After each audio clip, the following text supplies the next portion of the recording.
একের পর এক কাউন্সিলরের ফোনে উড়োফোন এসেছে উপপুরপ্রধানের মোবাইলেও। ফোনের অপর প্রান্ত থেকে কখনো পরিচয় দেওয়া হয়েছে দিল্লি ক্রাইম ব্রাঞ্চ, আবার কখনো বিধাননগরে থাকা একটি তদন্তকারী সংস্থার অফিসের আধিকারিক। ফোনে প্রত্যেক ক্ষেত্রেই দাবি করা হয়েছে দিল্লি বিস্ফোরণ কাণ্ডের তদন্তে উদ্ধার হওয়া সিম কার্ডগুলি নথিভুক্ত হয়েছে ওই কাউন্সিলরদের নামে। এমন ঘটনায় রীতিমতো শোরগোল বাঁকুড়া পুরসভার অন্দরে।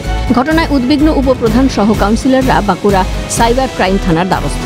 বৃহস্পতিবার সকাল 9টা থেকে দুপুর 12টা পর্যন্ত বাঁকুড়া পুরসভার উপপুরপ্রধান হিরালাল চট্টরাজ, 3 নম্বর ওয়ার্ডের কাউন্সিলর ঝিলিক দত্ত, 8 নম্বর ওয়ার্ডের কাউন্সিলর মমতা বাগদি, 23 নম্বর ওয়ার্ডের কাউন্সিলর ইতু দাস ও 7 নম্বর ওয়ার্ডের কাউন্সিলর দিলীপ আগরওয়ালের মোবাইলে বিভিন্ন অজানা নম্বর থেকে ফোন আসে।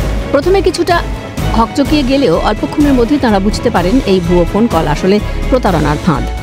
আমি তখন বলি যে আগে আপনাকে আমি চিনবো কিভাবে, আপনার সাথে কথা বলবো, আপনি কে বটেন, আপনার আই কার্ড আমাকে 10টা 18 দিয়ে উনি বলে বিধাননগর থেকে বলছি। তখন হ্যাঁ বলুন। তখন দিল্লি বিস্ফোরণ নিয়ে জিজ্ঞাসাবাদ করে আমাকে। আমি বললাম যে আপনি কে বলছেন, আমি কি চিনবো কিভাবে, আপনি বিধাননগর কে বলছেন, আপনি আপনার আই কার্ড আমাকে হোয়াটসঅ্যাপ পাঠান, না আপনার নাম সিম কার্ড পাওয়া গেছে, আমার নাম সিম কার্ডটা পাঠান আমাকে, তাহলে সিম কার্ড পাঠান, আমি দেখছি আমার কেমন আমার সিম কার্ড পাওয়া গেছে। তখন বললো যে ঠিক আছে আপনার ঘরে লোক পাঠিয়ে দিচ্ছে, এখন আমি পাঠান, এখন লোক পাঠান।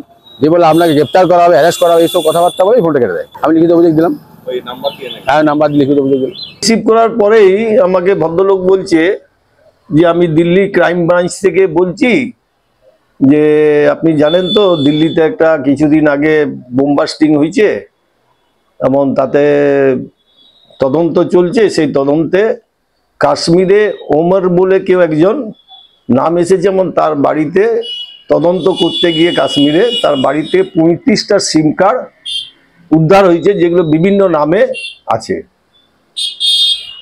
তার মধ্যে আপনার দিলীপ কুমার আগরওয়াল, আপনার নামে একটা সিম পাওয়া গেছে, আপনার নামে রেজিস্টার আছে, একটা নাম্বার বলে। বলো আমার তো এই নাম্বারে কোনো মোবাইল নাম্বার নেই, আমার সিম কার্ড তো আমার নামে এরকম হবে না। বলছে না আপনি তো কাউন্সিলর। বলে হ্যাঁ আমি কাউন্সিলর।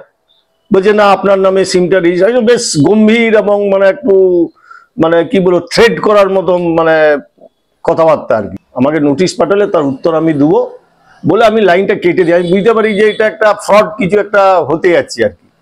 পুলিশের লাগাতার প্রচার ও বিভিন্ন সচেতনতামূলক উদ্যোগের পরেও সাইবার প্রতারকদের কিছুতেই ঠেকানো যাচ্ছে না।